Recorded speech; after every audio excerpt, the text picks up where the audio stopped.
also the function, if you set it to shutter blind, you can also have a lot of functions inside. So the shutter blind, you can set the travel time for the movement up.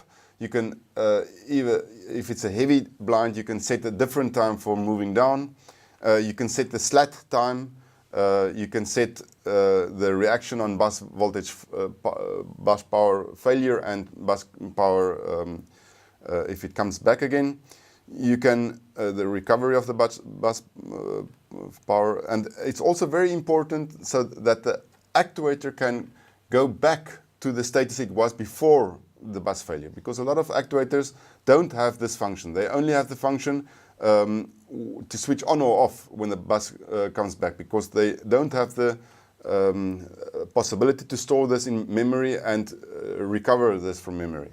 Now this actuator has huge capacitors inside, which enables the saving function for the actuator, which is also very interesting. It has a lot of variables which can be saved because of this big capacitors it has inside.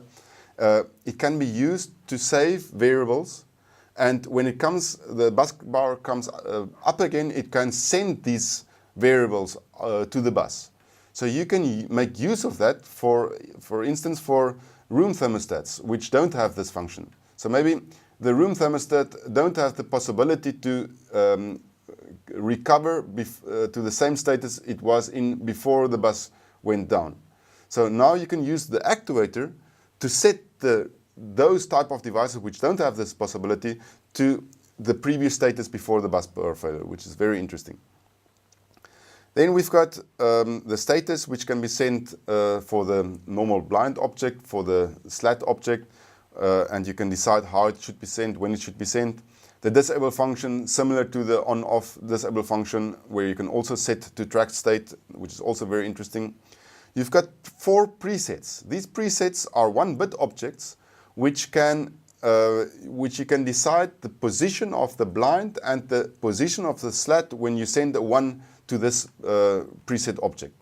Now they have also a very interesting feature which enables you to set the blind position and set the slat position for the preset from a visualization, for instance, with a 1-byte object. Even you have got the possibility to save the preset with a 1-bit object. So the end customer can set his own preset value, save this value, and then the next time in all the places where the presets have been used, it will have these new values. Then you've got also scene functions, 8 scene functions as in the binary output, which can be used to set the different positions for each and every scene. You also have the 8 alarm objects with also the priorities, which can be very interesting, especially for weather stations where you send, for instance, information about the wind. You can even set the different thresholds in the actuator, which makes it more flexible, so that you're not limited to the amount of thresholds which are usually in the weather station. Then you've got the additional functions to enable or disable the manual control, the central up-down function, the limit travel range by object and parameters, so that you can say the blind should start always from 0, but it should never go further than 80%.